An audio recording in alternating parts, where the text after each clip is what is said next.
माता की, भारत माता की, वंदे वंदे वंदे। आदरणीय श्री नरेंद्र मोदी जी के स्वागत के लिए काशी वासियों के उत्साह को रोड शो के माध्यम से देखा होगा। क्या अभूतपूर्व स्वागत हो रहा था। एक राष्ट्र नायक जब अपना सब कुछ जनता जनार्दन के प्रति समर्पित करता है, जिसके लिए देश ही सब कुछ है, जनता जनार्दन की सेवा ही जीवन का ध्येय है और सत्ता नहीं बल्कि एक सेवक के रूप में जनता जनार्दन की सेवा में सदैव तत्पर रहता है। जब कोई जनप्रतिनिधि इस रूप में कार्य करता है तो राष्ट्र नायक के रूप में जनता जनार्दन ऐसे ही सेवा करती है जैसे काशी वासियों ने कल प्रधानमंत्री मोदी जी का किया है। लाखों लोग 3 घंटे तक उस रोड शो में हिस्सेदार बने रहे प्रधानमंत्री मोदी जी के साथ। 5 बजे से रोड शो शुरू हुआ था, रात्रि 8 बजे संपन्न हुआ और जनता जनार्दन 12 बजे से ही वहां पर खड़ी रही प्रधानमंत्री जी के स्वागत के लिए। बहनों और भाइयों, काशी वासी इसलिए भूत हैं क्योंकि काशी को एक नई काशी बनाने, जो व्यक्ति 10 वर्ष पहले काशी गया होगा आज काशी जाएगा तो काशी को पहचान नहीं पाएगा, क्योंकि सब कुछ तो अलग है। जो गली थी आज 2 लेन और 4 लेन की सड़क है। जहां झूलते हुए तार थे आज अंडरग्राउंड केबलिंग है।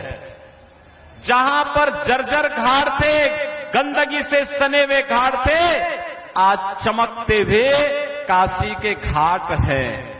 जहां पे नालियां बदबूदार थी आज वहां पे शुद्ध जल बह रहा है, क्योंकि एसटीपी से वहां की सारी गंदगी को हटा करके आज वहां पर शुद्धता का, स्वच्छता का, सुंदरता का एक नया मानक बना करके वहां पर देवालय हो, वहां शिक्षालय हो, वहां पर चिकित्सालय हो, वहां के कोई भी केंद्र हो।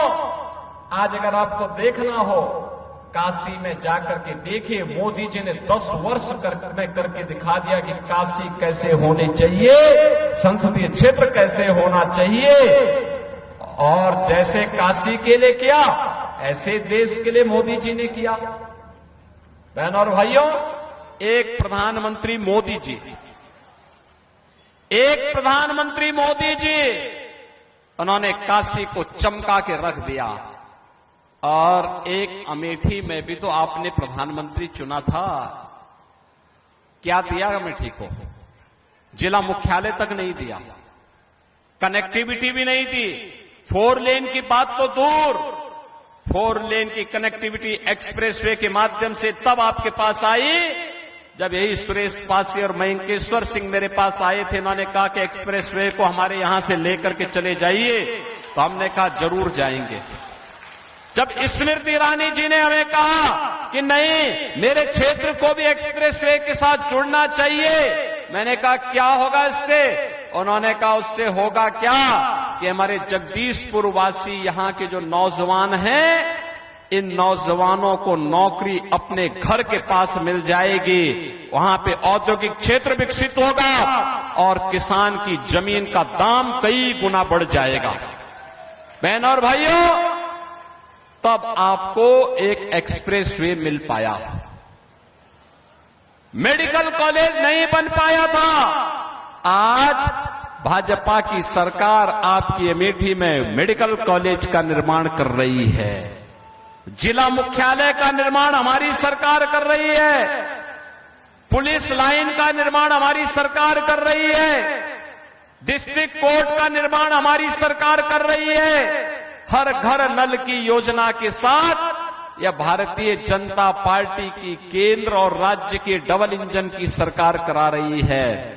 और यही नहीं, जो पेशेवर गुंडे और अपराधी थे, उन गुंडों और अपराधियों का इलाज भी यही सरकार कर रही है। और बहनों और भाइयों, मुझे कहने में संकोच नहीं, यहां के लोग तो 1 जून 2 जून भूखों रह सकते हैं, लेकिन राम को नहीं भूल सकते, राम को नहीं भूल सकते, क्योंकि अवध क्षेत्र है। यहां के तो रोम रोम में राम बसे हैं, राम के बगैर उनका कोई काम ही नहीं है। ऐसे लगता है जैसे रामलला से उनका रिश्ता पुश्तैनियों परिवार का रिश्ता है, और ये परिवार का आपका जो रिश्ता है, यही रिश्ता आज भारतवासी भी प्रभु राम के साथ जुड़े हुए हैं। आप जिनको पहले चुनते थे, वे राम को नकारते थे, राम को अपमानित करते थे, राम के बारे में गलत टिप्पणी करते थे। हमारे ही वोट से हमारे खिलाफ, हमारी ही आस्था के खिलाफ बयानबाजी करते थे। हमारे वोट से चुना जाते थे और अमेठी के बाहर जाते थे, अमेठी के लोगों को कोसते थे। हमारे वोट से चुने जाते थे, देश के अंदर सरकार बनाते थे और आतंकवाद को फिर हमारे रामलला पर हमला करने के लिए आतंकवादियों को प्रेरित करते थे। हमारे वोट से चुने जाते थे और जनता जनार्दन के लिए आने वाली योजना में डकैती डालते थे। हमारे वोट से चुने जाते थे और हमारे ही विकास में रोड़ा बना करके बैरियर लगाने का काम करते थे।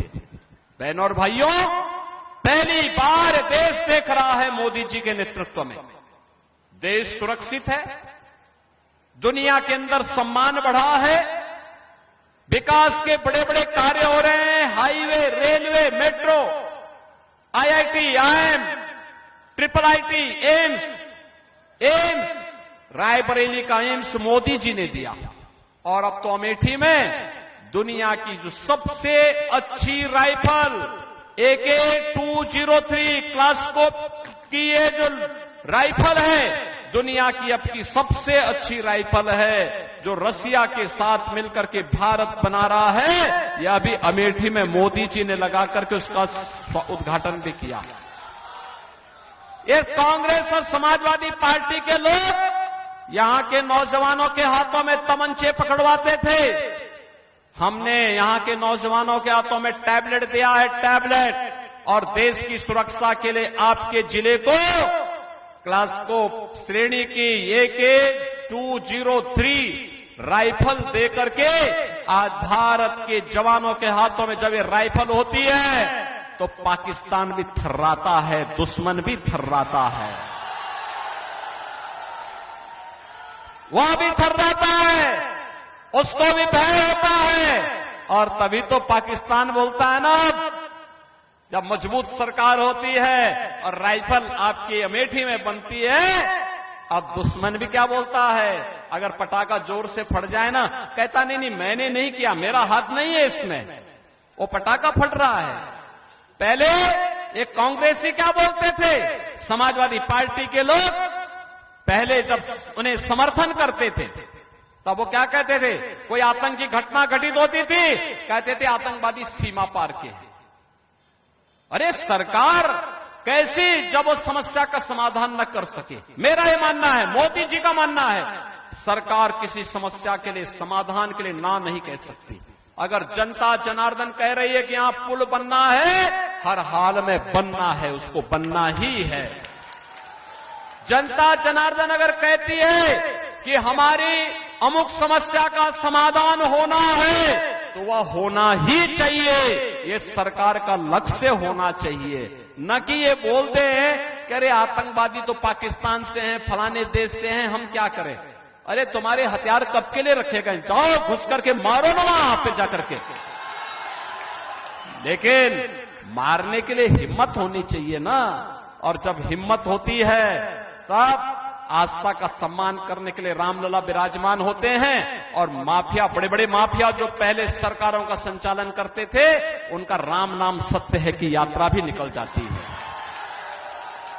बहनों और भाइयों, मैं इसीलिए आज आपके पास आया हूं आपसे कहने के लिए, मैं धन्यवाद दूंगा श्री राकेश प्रताप सिंह को, गौरीगंज के विधायक को, धन्यवाद दूंगा मनोज पांडे को जो रायबरेली के पास विधायक हैं। इन्होंने समाजवादी पार्टी से इन्होंने विद्रोह किया। कहा जब समाजवादी पार्टी ने अयोध्या में रामलला की विराजमान होने के बाद जब मैंने प्रस्ताव रखा कि भाई चलो सभी विधायक एक साथ अयोध्या में दर्शन करते हैं, इन सभी विधायकों ने समर्थन किया था, लेकिन समाजवादी पार्टी के नेता अखिलेश यादव ने कहा कि नहीं, हम राम मंदिर का विरोध करते हैं। तो इन विधायकों ने कहा नहीं, जो राम का विरोध करेगा हम उसका साथ नहीं दे सकते, और इन्होंने समाजवादी पार्टी से नाता तोड़ दिया। कहा कि भाई हमारा तुमसे कोई संबंध नहीं। इन्होंने पहले ही कहा, इन लोगों ने कहा कि राम से हमारा जन्म जन्मांतर का संबंध है, हमारे पूर्वजों का संबंध है, पीढ़ियों से हमारा संबंध है, हम भूखों रह सकते हैं लेकिन राम को नहीं छोड़ सकते, राम के बगैर हमारा काम नहीं हो सकता है। और बहनों और भाइयों, मैं परसों गौरीगंज गया था, क्या अपार इसने वहां के लोग भी भाजपा को दे रहे हैं, और इसीलिए आज मैं आपके पास आया हूं। बहनों और भाइयों, आप सोच सकते हैं, एक सरकार कांग्रेस की थी, कांग्रेस की सरकार, जनता जनार्दन गरीब भूख से मरता था, गरीब उपचार के भाव में दम तोड़ता था, गरीब के पास मकान नहीं होता था, गरीब के पास शौचालय नहीं होता था, गरीब के पास एलपीजी का सिलेंडर नहीं होता था, किसान आत्महत्या करता था, नौजवान पलायन करता था, और 10 वर्ष में 80 करोड़ लोगों को फ्री में राशन की सुविधा का लाभ आज मोदी जी उपलब्ध करवा रहे हैं। 80 करोड़ लोगों को देश के अंदर, 60 करोड़ लोगों को आयुष्मान भारत का कार्ड दिया है, 5 लाख रुपए, जिसमें हर वर्ष वह व्यक्ति उपचार करा सकता है। बहनों और भाइयों, यही नहीं, 50 करोड़ गरीबों के जनधन अकाउंट खुल गए। स्वर्गीय राजीव गांधी कहा करते थे ना कि 1 रुपया भेजते हैं लेकिन जमीन तक तो केवल 15 पैसा ही जाता है, बाकी 85 पैसा ये सब कांग्रेस के गुंडे और दलाल खा जाते थे। यही तो उनका कहना था, यही पीड़ा थी। मोदी जी ने उस पीड़ा का समाधान कर दिया, कहा हर गरीब का खाता खुलवाएंगे, पैसा सीधे वहां भेजेंगे। अब दिल्ली और लखनऊ से पैसा जब गरीब के खाते में आता है तो 100 में से 100 पैसा उसके खाते में जाता है। बहनों और भाइयों, 12 करोड़ किसान सम्मान निधि का लाभ प्राप्त कर रहा है, 12 करोड़ गरीबों के घर में शौचालय बन गए, 10 करोड़ गरीबों के घर में उज्ज्वला योजना के सिलेंडर पहुंच गए हैं, और हमने तो व्यवस्था दी है हर दीपावली होली को फ्री में रसोई गैस के सिलेंडर, भरा हुआ सिलेंडर इन गरीब परिवारों को उपलब्ध करवाएंगे। बहनों और भाइयों, 4 करोड़ गरीबों के मकान बन गए, और मैं आपसे फिर यहां से मंच से घोषणा कर रहा हूं, जितने बाकी हैं उन लोगों की सूची बना दीजिए। इस चुनाव के बाद अगले 5 वर्ष के अंदर उनको भी एक एक मकान मिल जाएगा। बहनों और भाइयों, एक तरफ गरीब के प्रति यह कार्य करने वाली सरकार, और दूसरी तरफ कांग्रेस और सपा के लोग एक तरफ राम का विरोध करते हैं और दूसरी तरफ पाकिस्तान का समर्थन। कहते हैं पाकिस्तान का विरोध मत करो, उसके पास एटम बम है। अरे हमने कहा उससे पावरफुल एटम बम हमारे पास भी है, चिंता मत करो। उसका एटम बम फेंकने के लिए है तो हमारे पास हमारा एटम बम फ्रीज में रखने के लिए नहीं है। हम भी छेड़ेंगे नहीं, लेकिन कोई छेड़ेगा तो फिर छोड़ेंगे भी नहीं, और कहीं भी होगा। यानी पाकिस्तान का समर्थन कर रहे हैं, इन बेशरमों को शर्म भी नहीं आती है। और किस पाकिस्तान का समर्थन कर रहे हैं? आपने 3 दिन से लगातार देख रहे होंगे, पाक अधिकृत कश्मीर में हिंदुस्तान जिंदाबाद के नारे लग रहे हैं। पाकिस्तान में आटा नहीं मिल पा रहा है, खाने के लाले पड़ रहे हैं। एक भिखमंगा पाकिस्तान का समर्थन एक कांग्रेसी और समाजवादी पार्टी के लोग कर रहे हैं। और मैं तो फिर कहता हूं, जो हिंदुस्तान में रहता है और हिंदुस्तान पर जिसको गौरव की अनुभूति नहीं होती है, हिंदुस्तान जिसकी प्राथमिकता में नहीं है, भारत माता के प्रति जिसके प्रति समर्पण का भाव नहीं है, वह भारत के अंदर क्यों बोझा बनता है? जाओ ना भिखमंगे पाकिस्तान के पास जाके भीख मांगो, वहां जाकर के। क्यों हिंदुस्तान के लोगों के जीवन पे बोझा बने हुए हो? और इसलिए बहनों और भाइयों, मैं आपसे एक ही बात की अपील करने के लिए आया हूं। यह चुनाव केवल चुनाव नहीं है। आएंगे लोग, बहकाएंगे, तमाम प्रकार के नारे देंगे, खरीद फरोख्त करने का प्रयास करेंगे, सब कुछ करने का प्रयास करेंगे। मेरी तो आपसे एक ही अपील है, ये चुनाव केवल चुनाव नहीं है बहनों और भाइयों, ये चुनाव आपके लिए, अपनी वर्तमान और भावी पीढ़ी को बताने के लिए भी और उनके भविष्य को संवारने का भी एक अवसर है। बताने का अवसर ये है, बताने का अवसर ये है, आपने अपनी वर्तमान और भावी पीढ़ी को आप बता सकते हैं। कहते सकते हैं, जब रामलला अयोध्या में विराजमान हुए थे ना, उस समय हमने यह दृश्य देखा था और ये हमारे कारण हुआ। आप ये बोल सकते हैं बहनों और भाइयों, मोदी और योगी के पास अगर आज ये ताकत है कि 500 वर्ष की समस्या का समाधान कर सकते हैं, ये ताकत कहीं और से नहीं, इस ताकत के दाता आप हैं। आपने ताकत दी है। अगर आपने जगदीश पासी को, सुरेश पासी को नहीं जिताया होता और स्मृति ईरानी जी यहां से सांसद नहीं होती, तो क्या हमारे पास ताकत होती क्या? अरे जब एक एक विधायक चुना जाता है, एक एक सांसद चुना जाता है, वही तो हमारी ताकत है। और वह ताकत थी, हमने 500 वर्षों के कलंक को समाप्त करते हुए अयोध्या में रामलला को विराजमान कर दिया। अरे ये पीढ़ी तो धन्य हुई है। आने वाली पीढ़ी को भी बता पाएंगे कि देखो हमारा भी योगदान है, क्योंकि मैंने भी कमल चुनाव चिन्ह पर अपना ठप्पा लगाया था, मोहर लगाया था, ईवीएम का बटन मैंने भी दबाया था। और लोग तो सुधरेगा ही सुधरेगा। जब परलोक में जाएंगे ना, तो पूर्वजों को भी बता पाएंगे कि देखो आपकी जो आस थी ना, आपका जो संकल्प था, आप जीते जी नहीं कर पाए, कई पीढ़ियां चली गई, आप बता सकते हैं हमने संकल्प पूरा किया है, आपका संकल्प पूरा किया है, उनका भी आशीर्वाद प्राप्त होगा। और इसलिए बहनों और भाइयों, ये चुनाव केवल चुनाव नहीं है, एक तरफ पुण्य प्राप्त करने का माध्यम है और दूसरा है कांग्रेस और सपा के गुमराह में आने की आवश्यकता नहीं। तमाम प्रकार के भ्रम पैदा करेंगे। इन्होंने पिछले 70 वर्षों में केवल भ्रम ही फैलाया है, भ्रम ही फैलाया है। जाति के नाम पर आपस में लड़ा भिड़ा करके, भ्रष्टाचार के नाम पर, अराजकता के नाम पर एक ही बात बोलनी है, जो देश की आवाज है कि जो राम को लाए हैं हम उनको लाएंगे। क्या बोलना है? जो राम को लाए हैं। और क्यों लाएंगे? बोलना आत्मनिर्भर और विकसित भारत के लिए। हमने अपना जीवन व्यतीत कर लिया मेहनत से, परिश्रम से, पुरुषार्थ से। अब समय आ गया है जब हमारा देश दुनिया का नेतृत्व करेगा और मोदी जी दुनिया को नेतृत्व देंगे। इस लक्ष्य के साथ हमें कमल चुनाव चिन्ह पर बीजेपी को वोट देना है।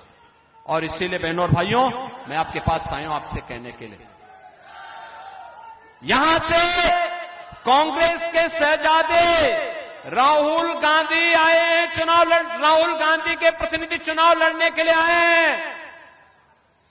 आप सोचो क्या कर पाएंगे वो? कुछ बस का ही नहीं, उनके बस का नहीं है, कुछ नहीं कर पाएंगे। और ठीक बात है, घूम रहे होंगे, सब कुछ कर रहे होंगे, लेकिन कोई विजन अपना नहीं है, कोई लक्ष्य नहीं है। और इसलिए बहनों और भाइयों, मैं आपसे अपील करने के लिए आया हूं। भारतीय जनता पार्टी ने केंद्रीय मंत्री श्रीमती स्मृति ईरानी जी ने आपके पास प्रत्याशी बनाकर के पुनः भेजा है। स्मृति जी 5 साल में जितनी बार यहां पर अमेठी में आई है, मैं पूछना चाहता हूं, कांग्रेस का जो परिवार यहां से प्रतिनिधि बनकर के, सांसद बनकर के जाता था, देश का नेतृत्व करता था, अगर उनके सभी कार्यकालों को मिलाकर के देख लिया जाए तो वह उतनी बार नहीं आए होंगे जितनी बार मात्र 5 वर्ष में स्मृति ईरानी जी अमेठी संसदीय क्षेत्र का दौरा किए। और इसलिए मेरी आप सबसे अपील है कि स्मृति जी को भारी बहुमत से विजयी बना के भेजना है। बना के भेजेंगे? कमल चुनाव चिन्ह पर चुनाव जिता करके भेजेंगे? बहनों और भाइयों, चुनाव के दौरान ये उम्मीद करना कि प्रत्याशी घर घर जा पाएगा बहुत कठिन होता है, बहुत कठिन होता है। इसके लिए स्वयं आपको प्रत्याशी का प्रतिनिधि बनना पड़ेगा, मोदी जी का प्रतिनिधि बनना पड़ेगा, योगी जी का प्रतिनिधि बनना पड़ेगा। बनेंगे, घर घर जाएंगे, कमल खिलाने का काम करेंगे, तो फिर मेरे साथ बोलेंगे, भारत माता की